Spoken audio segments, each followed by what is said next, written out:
الشيطان الرجيم بسم الله الرحمن الرحيم.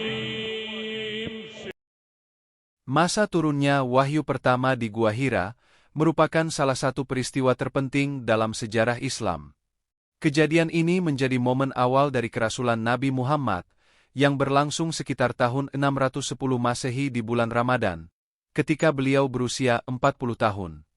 Latar belakang. Sebelum wahyu turun, Nabi Muhammad sering merenung tentang kehidupan di sekitar masyarakat Arab yang dipenuhi dengan penyembahan berhala, ketidakadilan sosial, serta ketidakpedulian terhadap orang miskin dan anak yatim.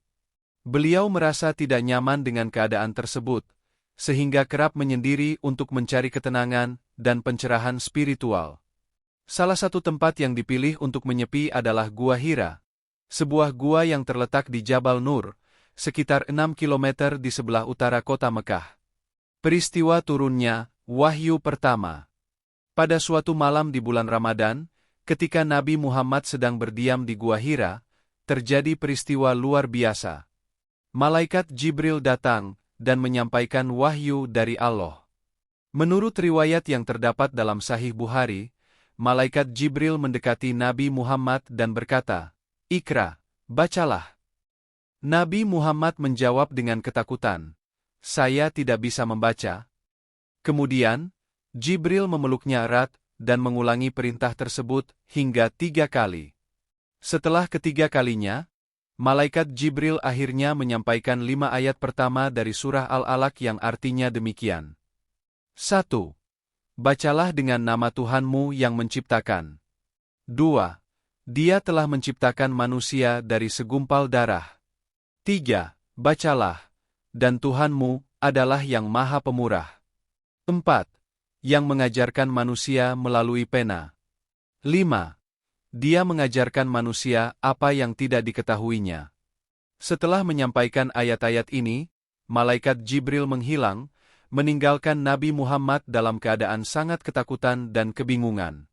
Ini merupakan pengalaman pertama beliau berhadapan dengan malaikat dan menerima wahyu dari Allah. Reaksi Nabi Muhammad. Nabi Muhammad sangat terguncang oleh peristiwa tersebut. Beliau segera meninggalkan gua dengan tubuh gemetar dan jantung berdebar-debar.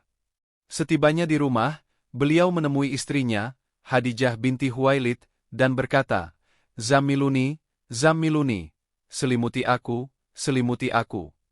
Kedia segera menayalimuti beliau dan menenangkan hatinya. Setelah itu, Nabi Muhammad menceritakan apa yang telah terjadi di Gua Hira. Mendengar cerita ini, Khadijah menenangkan Nabi dan meyakinkannya bahwa apa yang dialaminya adalah tanda dari kebenaran.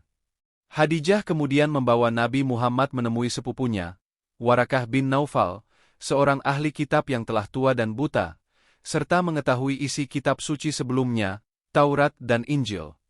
Warakah setelah mendengar kisah tersebut menyatakan bahwa yang mendatangi Nabi Muhammad adalah malaikat yang sama yang telah diutus Allah kepada para nabi sebelumnya, seperti Musa. Warakah menubuatkan bahwa Nabi Muhammad akan menjadi seorang rasul yang diutus kepada umatnya, dan beliau juga memperingatkan bahwa Nabi Muhammad kelak akan menghadapi penolakan dan perlawanan dari kaumnya. Dampak peristiwa ini. Turunnya wahyu pertama menandai dimulainya kerasulan Nabi Muhammad dan pembukaan fase awal dakwah Islam. Setelah wahyu pertama ini, wahyu-wahyu berikutnya tidak turun secara langsung. Nabi Muhammad mengalami masa fatrah, kekosongan wahyu, yang berlangsung beberapa waktu, di mana beliau merasa sangat rindu akan wahyu berikutnya.